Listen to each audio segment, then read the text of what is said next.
Good evening, this is Brastak on Zaka Jacob. The Gyanvapi Masjid matter reached the doors of the Supreme Court today. The court did not order any stay on the videography or the survey of the complex. The court did say that there should be protection of the area where the shivling was discovered and that it should in no way impede those who want to offer namaz. The question now is twofold. Who will go into the evidentiary nature of this discovery of the shivling? Will it be the job of a court? Will archaeologists and historians have to step in?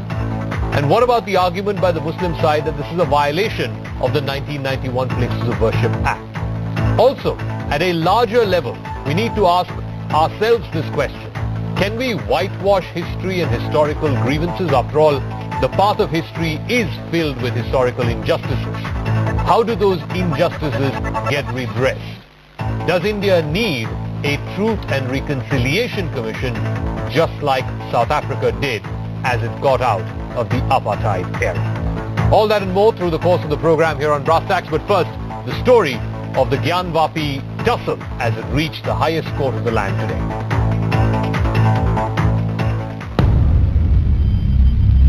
The legal battle over the Gyanvapi mosque just took another turn. A day after Hindu petitioners claimed that a shivling was found in a pond at the Gyanvapi mosque complex, the Supreme Court directed the Varanasi district magistrate to ensure the area where the shivling was found be protected. The Honorable Court has passed the order that DM Varanasi will protect and preserve the area where shivling has been found during the course of survey. The Supreme Court was hearing a petition filed by the Mosque Committee seeking to stop the survey of the complex.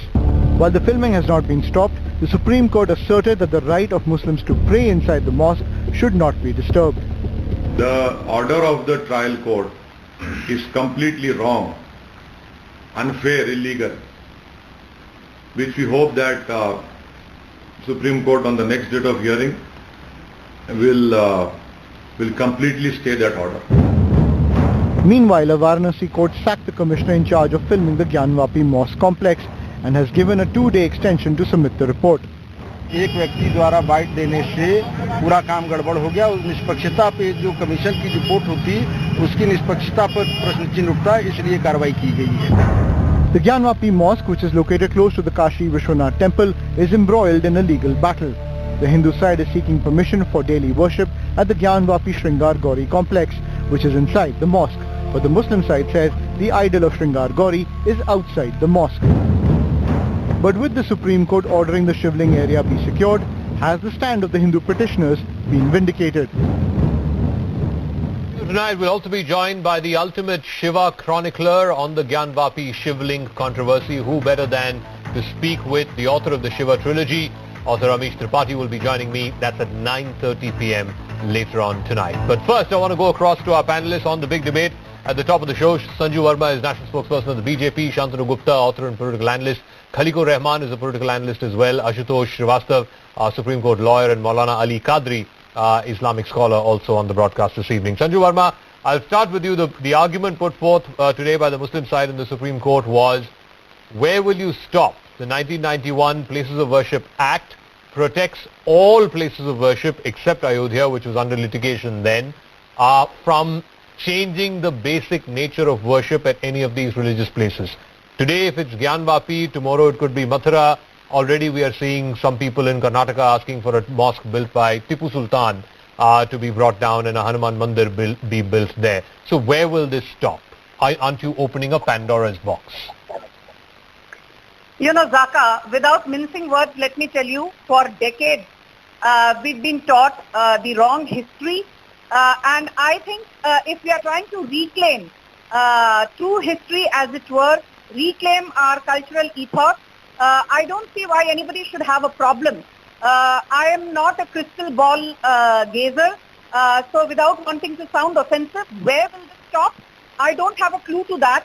But coming to the moot point of the burning topic of the day, which is Gyanvapi, I will just end my submission by saying this much, Zaka. I am not a legal luminary, but basic common sense suggests, and I have read the Ram Janma Bhoomi judgment in great detail, and all I can tell you is that that judgment said that the basic structure of the constitution cannot be changed with respect to the Places of Worship Act 1991. Now if Hindus want 365 days a year at the Gauri Sringar Mandir, vis-a-vis the one day that they are allowed in the entire year to pray, please tell me, how does that change the religious character of Gyanvapi? Point number one. And point number two, this is my open dare from your platform to the likes of Aashutoshsrivastava, who says that the Places of Worship Act, that is being challenged by allowing for videography and the survey and opening up Pandora's box. So Mr. Owaisi, since you are a legal luminary, have you read section 3 and section 4, subsection 3 of the Places of Worship Act 1991?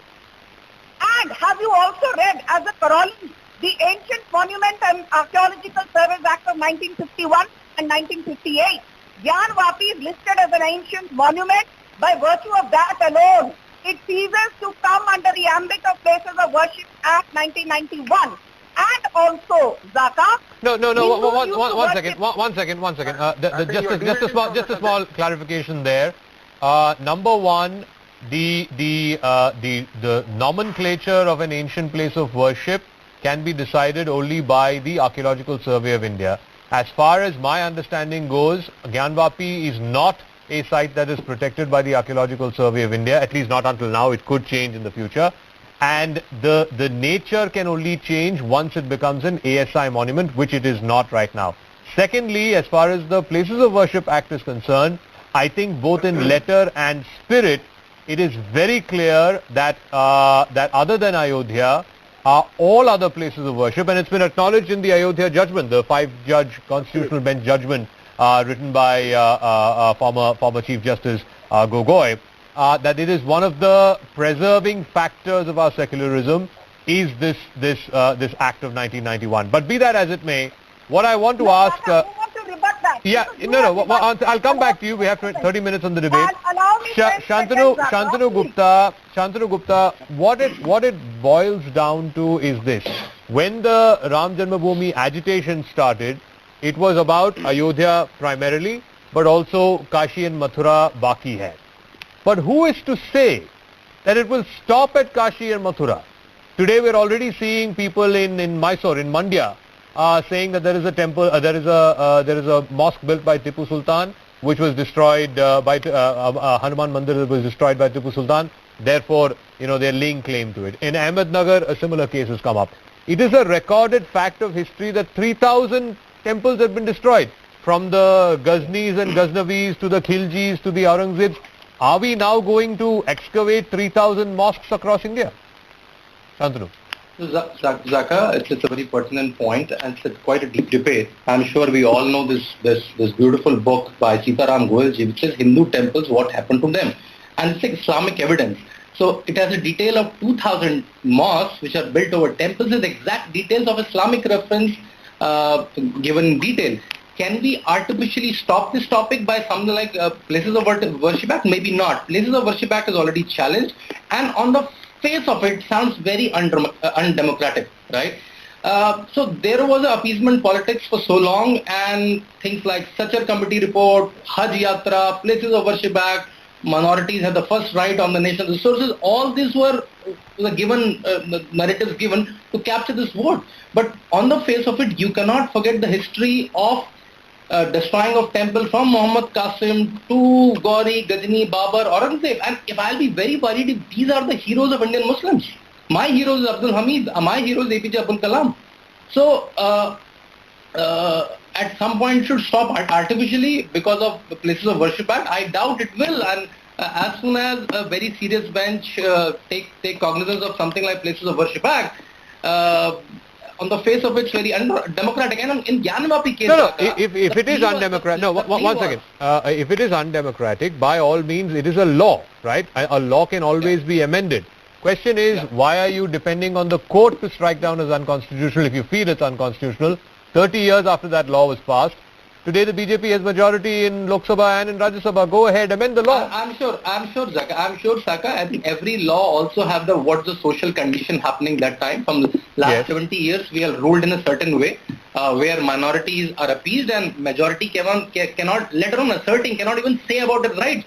What was the case in Gyanvapi? The Gyanvapi, Rakhi Singh and other 5 women said, we just want to go and pray Shringar Devi every day. You anyway allowed it one day a year. before 1991 it was allowed every day. Can you allow to pray my deity? Can you imagine? That's a demand, that's a request, that's a plea of five Hindu women in the Hindu majority country. Can you allow me to play my deity in my country? Okay. Right? I want to ask Khaliqur Rahman. Khaliqur Rahman ji, मुझे नहीं पता कि I don't know what is going to happen in court as far as the Gyanvapi case is concerned. Now there's a challenge to the Shahi Eidgah Mosque in Mathura as well. The larger question that people are asking, and I think Shantanu also pointed this out, you cannot deny the fact, Khaliqur Rahman, that when Mughal invaders and even invaders before them, the Delhi Sultanate, before that the Ghaznis and Ghaznavis, when they invaded, they destroyed temples. In many of those cases, mosques were built on those temples. We have not had as a nation an acknowledgement of that destruction. Nobody is saying that in 21st century Indian Muslims should pay for the sins of omissions and commissions that Ghaznis and Ghaznavis did. That is not the point. But can we at least acknowledge that these historical grievances are there?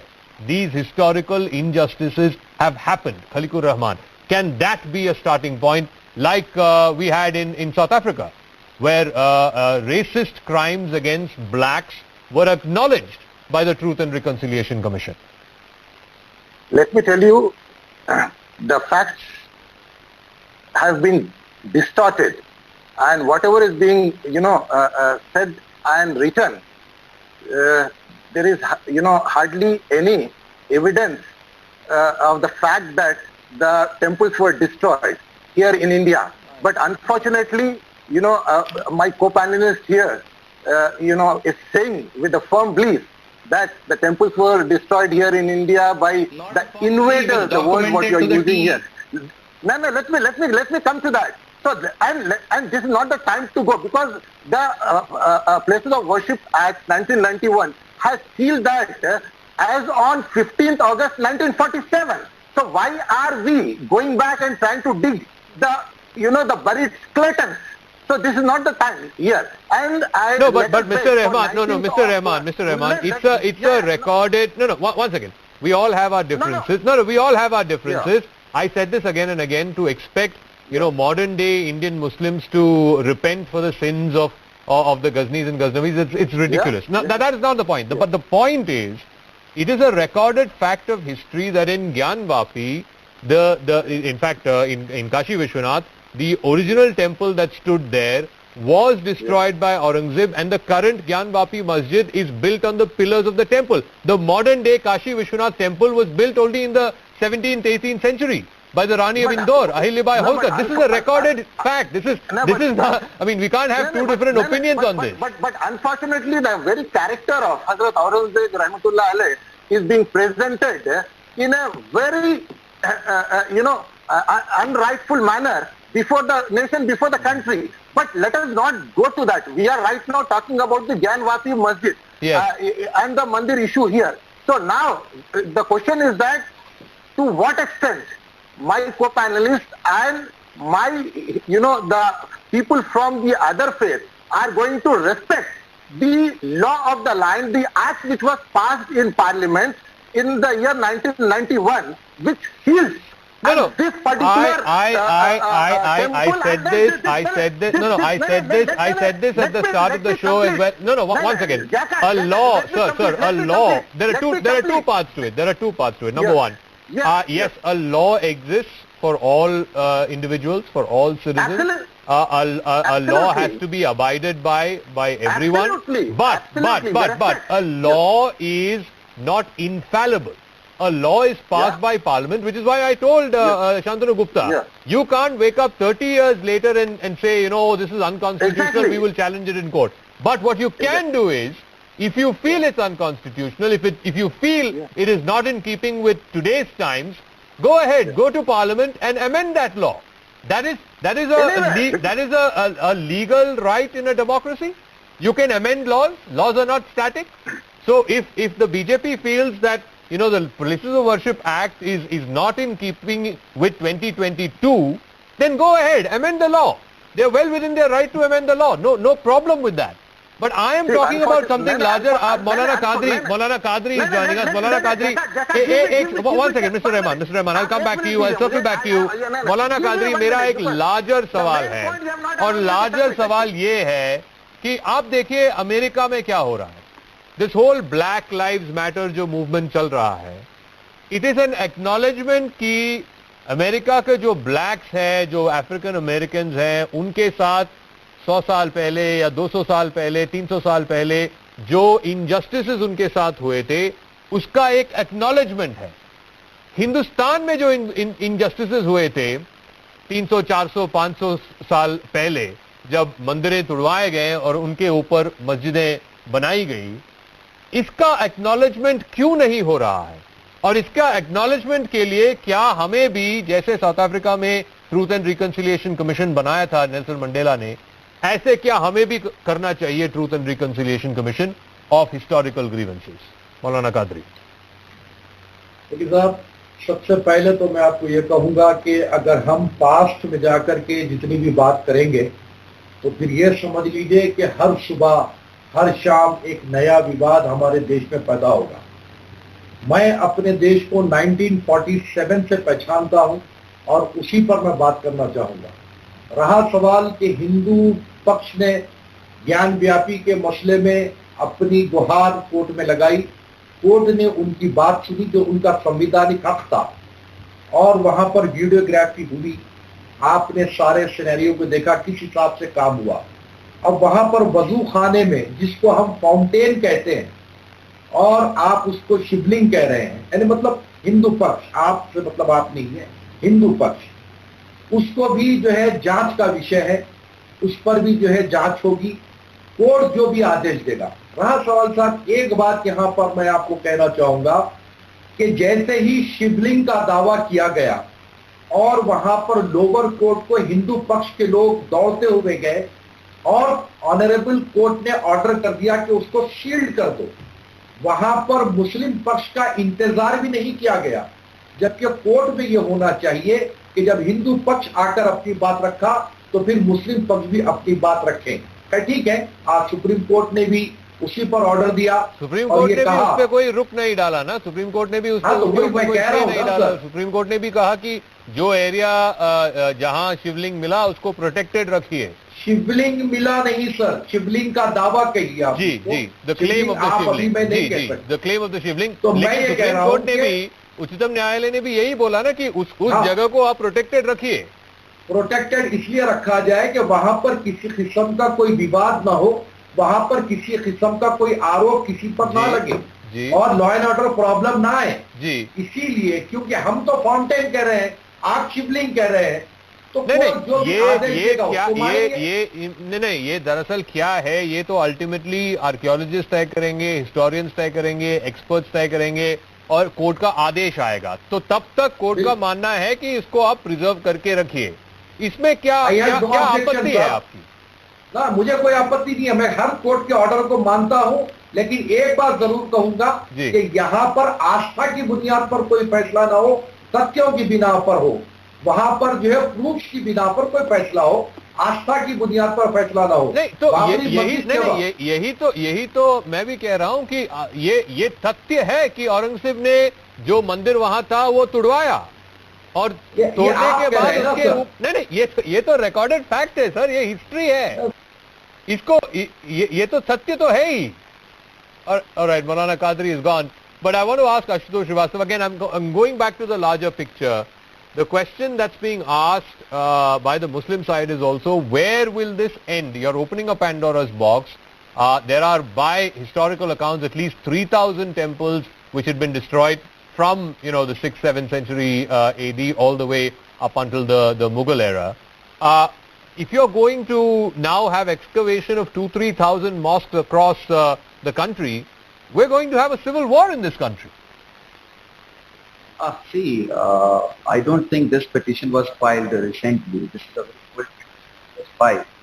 And see, our constitutional structure is like that nobody can stop anybody from going to the court. See, there is not any civil war going on or any kind of agitation going on between two religions. It's a country where all the their stay peacefully, that we know very well. But if somebody feels that the constitutional rights have been violated and they have been deprived of something, then people approach the court. No, but what do you say? What do you say? No. What do you say to their specific charge that this is violative of the 1991 Act? Oh no, see, as far as 1991 Act is concerned, obviously there are certain exceptions also mentioned in section 4 and subsection 3 of the same Act. Now, whether this issue falls under those exceptions or not, that is what the court has to look into. Okay. And as of now, the court has not passed any judgment. True. The trial court has only asked for the survey, and based on the survey report, only the court will decide what is to be done further. Okay. Whether it falls under the the provisions of the Ancient Monument and Archaeological Sites and Remains Act 1958, or whether the first exception that the characteristic of this place was changed maybe after 15th of 1947. Okay. We can very Sanju Verma, yes, that nothing has changed. But now, got it. I got you, Sanju Verma. Yes.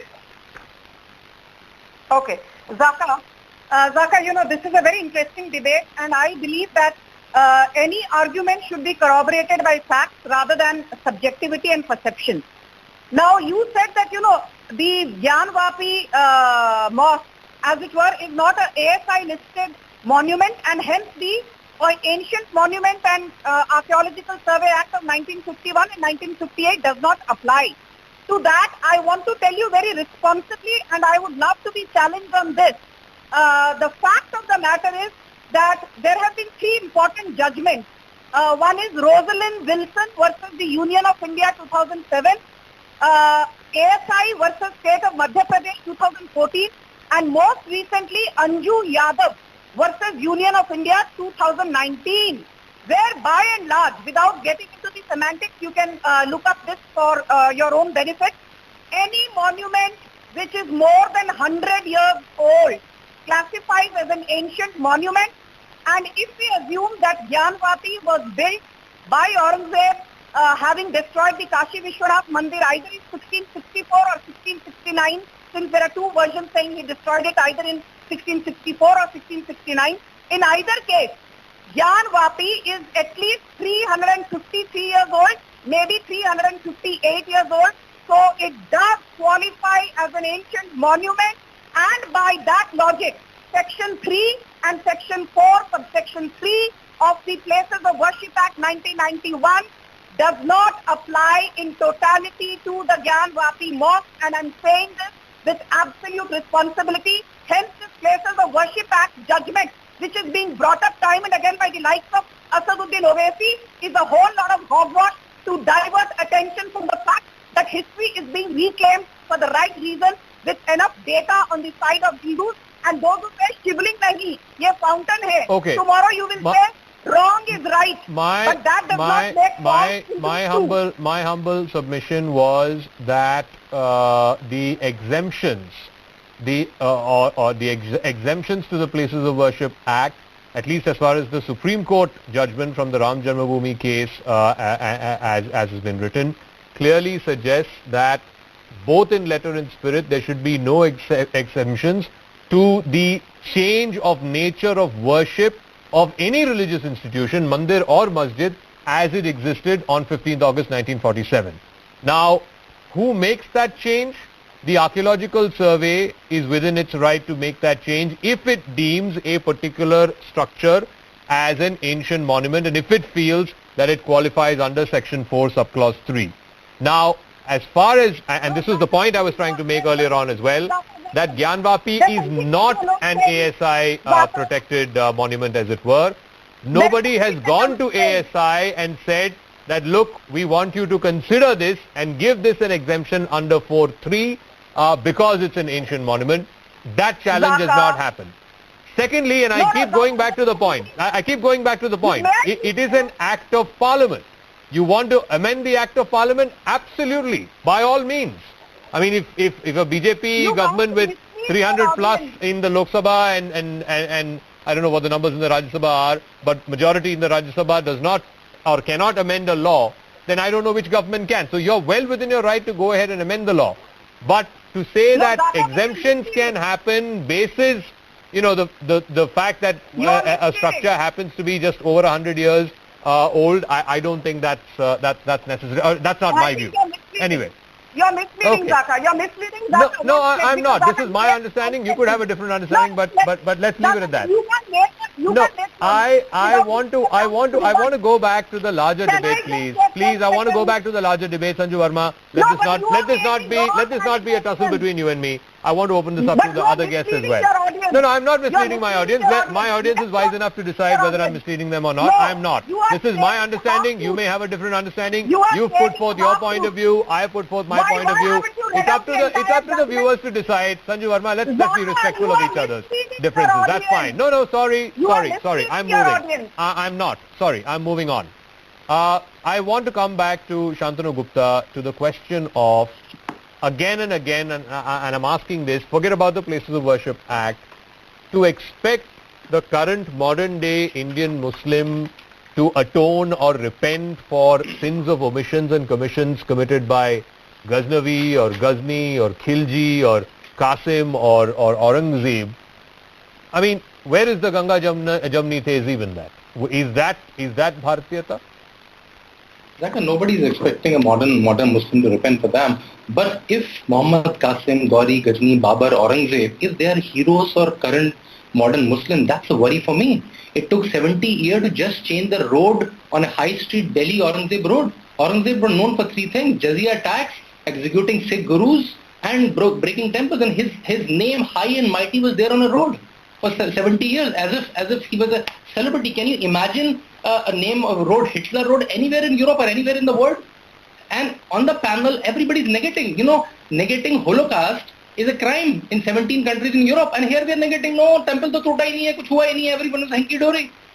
I think in this book, which I keep referring every time, and multiple such books, there are Islamic references. Qutub Minar mein to bahar patthar pe likha hai ki 27 mantis are broken, and that the masjid which is inside the Qutub Minar is being built. So now even kinds of Shashi Tharoors and all also mentioned that temples are broken. From the other side, I think there is no disagreement that temples are broken. Now I think, as you said, what happened in South Africa can be settled at some point, and which came from the Hindu side, that okay, at least give us our very, very important shrines, Kashi, Mathura and Ayodhya, and then after an agreement we can leave everything. No, but that's the question, isn't it, Shantanu? Will it stop at Kashi, Mathura and Ayodhya? Like I said, today somebody in Mysore is asking for a masjid built by Tipu Sultan to be brought down. Tomorrow it will be in Kerala. Day after it will be in Maharashtra. It will not stop with just three, right? Yeah, it stop, it not stop. I think nobody can stop anyone to go to a court. I remember a couple of years back I went to Egypt, and every monument of there is a displaced one. If the masjid is very consecrated to Muslim people, that can be very nicely displaced and put in another place without breaking it. There are modern techniques to archaeology techniques and architectural techniques to do that. Okay. But again, if a temple is thaped in one place, it has to be there.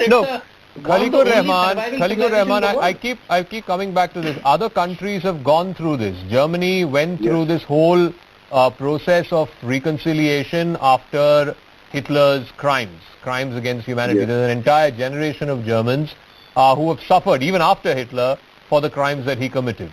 Holocaust denial, as Shantanu said, is a crime even today. So how can a section of Muslims continue to deny or live in denial that temples were not destroyed or that mosques were built on top of temples? These are recorded facts of history, and at some point, do we not need to come to that reconciliation? Abhi aap dekhiye what is happening in America with Black Lives Matter. Confederate statues jo hain, some of them, founding fathers of America, wo statues tod rahe hain. Kyun? Because it's an acknowledgement ki blacks ke khilaf jo injustices hue the, it's an acknowledgement of that. Lata, as I told you earlier, and I'll stick to my statement, that this thing was already freezed on as of 15th August 1947. So there is no point in going back from 15th August 1947. Let us only talk about 15th August 1975 onwards, not before that. And the Parliament has already passed the Act in 1991. So now there is no point in unnecessarily going back and digging the buried skeletons. So why my, Mr. Shantanu, my co-panelist, is trying to again coming back to that and, reiterating on that. So let us, think of a modern India, an India which we all have dreamt of, which Gandhiji has dreamt of. So let us try and strive to build that India, not the India with the hatred among all the faiths. Okay. So here we coexist because my best friend is a Hindu. Hiding the truth behind. No, I don't think. I don't think. Even for that, even for communal harmony and bhaichara and brotherhood. Kalikur Sahab, even for that, I don't think whitewashing or pretending that like certain historical events did not happen. I don't think that helps. Even for communal amity. Yes, I agree with you. We have to deal with the problems of the present day and the problems of the future. We can't be worried about what happened 200, 300 years ago. But if there are historical grievances from 200, 300, 500 years ago, there needs to be at least an acknowledgement that ये चीजें हुई हैं और ये चीजें गलत थी. जो हुई थी वो गलत थी. No, they all have been buried as on 15th August 1947. You can't bury history, sir. You can't bury history. Yes. The people who bury history, the people who forget history are condemned to repeat it. But anyway, I'll go back to Sanju Verma. Final word, without any personal accusations, ma'am. Like I said, you had a difference of opinion, I had a difference of opinion, but I'll give you the final word. Let's close this out on an amicable note. Okay, Sanju. Oh my God, please. Zaka, thank you. Zaka, this has been a very interesting debate. I just want to say one thing. We are all contemporary thinking in our mindset. I have just one thing to say, and I believe that, many Muslims are progressive Muslims, and it is wrong to paint all of them as radicalized Islamists. Having said that, when the Allahabad High Court said those 22 rooms in Taj Mahal will not be open, you did not see Hindus protesting, but each time there's a judgment, be it from the Allahabad High Court or when it was the hijab law from the Karnataka High Court, the Varanasi Civil Court, today some radical elements from the Muslim Samaj have actually raised questions about the bona fides of Justice Chandrachud. My only submission is, let the law of the land decide the future course of events. Do not second guess the judiciary and do not make frivolous allegations that the judiciary is compromised if it does not come out with a judgment that is not in line with your narrative, be it Hindus or Muslims. All right, I'll wrap up by quoting the great Nelson Mandela, and we can all agree he was a great historical figure. He was a legend, and most importantly, he brought together a divided nation and helped it move forward only because there was the Truth and Reconciliation Commission. There was an acknowledgement of the